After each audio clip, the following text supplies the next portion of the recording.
My name's Henry. And my dad's a pastor in town. And the weird part about my dad being a pastor in town is it's like he has his own web of spies in town. I can't go anywhere without running into someone I've never met. I truly don't know a single thing about 90% of the people in my church, but they know my last math test grade, they know the last track race I ran. It's crazy. A couple months ago, I went out to dinner with my ex-girlfriend. I know, real fun story to start off with. And we're eating dinner, or we're ordering. And a minute later, my dad texts me. I see on my watch. He goes, "How's the chicken parmesan?" And the waiter hadn't even been back to the kitchen yet. It's this old couple there. I didn't know were there. I've never met them. So I meet them that Sunday, and they're like, "So how's the chicken?" I've never met them. It's really weird. But yeah, so after me and my ex broke up, I went to Disneyland, and I was finally able to use the single rider line again. It's pretty great.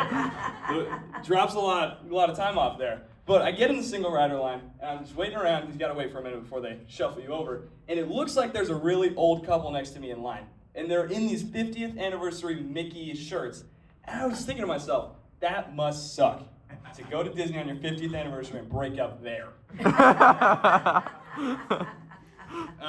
So I'm on the track team. I usually run some long sprints. I'm not very good. But at the beginning of the season, I tried out high jump. And those are the most unhelpful coaches you will ever have in your life. You go up, you jump, you get off, and you're like, "Coach, what can I do better next time?" He's like, "You should probably just jump higher next time." That's all he tells you. It is the most unhelpful advice I've ever heard. Yeah. Me and my dad have a little way we like to pass time. We watch these old interview clips. One of our favorites is there's an interview on 60 Minutes with Eminem, where he's telling how you can't rhyme anything with orange. It's really funny. But one we found last week it's an interview with Michael Jackson, and he's in his favorite store in Vegas, and it's all these luxury items. He's just walking around with this British guy, and he's like, "Did we buy that one?" And it's like this $500,000 statue of a horse, and he's just talking about, "Oh, we should get that one and that one." And I just can't help but be reminded. I feel like this is what Trump is like when he walks around the White House.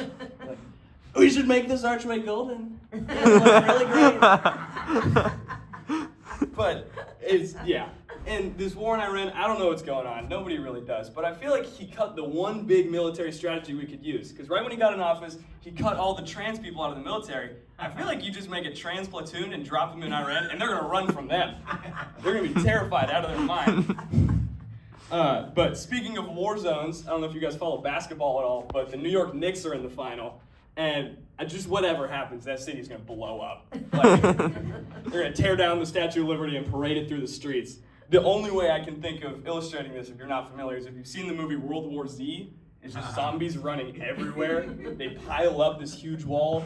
That's going to be madness in New York. I went grocery shopping the other night, and I don't know if you guys know this because I didn't. Vons has an international employee program. So I'm walking throughout the store, I'm looking for some canned chili. It was a rough night. And I go to this employee, I'm like, "Do you know what aisle the canned chili's in?" They say 9. So I go over to 9, I walk over, and it's toilet paper, feminine products, the whole hygiene thing. So I walk back over, I find her again, I go, "Do you know what aisle the chili's in?" It's not there. She says 9. So I go back over, like I must have missed it. I read every tag on every little shelf, and it just wasn't there. So I found it in aisle 4, I'm in the self-checkout line, and she walks by again. I'm like, "Why did you tell me it was in aisle 9? It was in aisle 4. And she was like, "I'm from Germany. I told you I didn't know where it was. 9. Sorry, that one was rough. So I'm in line for self-checkout with my 6 cans of chili. Not the greatest thing, because we all know that's why self-checkouts were invented, so you can hide the shame of whatever you're buying. So I'm in the line, I'm waiting, I go up, I scan my chili, I put in my phone number, so I for a 2 deal or whatever. And it just starts going off, and it's like, "Please ask an attendant for help." So this lady comes over, and she just announces to the whole store, you can probably heard in the back corner, "Why are you getting 6 cans of chili?" Like, this is what this is for. It's like nobody knows I have 6 cans of chili. It was a rough night. After that especially. I feel like there's a time in every man's life, like just after the middle-age curve, usually when like both kids work out, they just pick up the most random hobby. My uncle, both of his kids moved out to go to college, and he started getting into like pre-Roman Mediterranean history and playing guitar at the same time.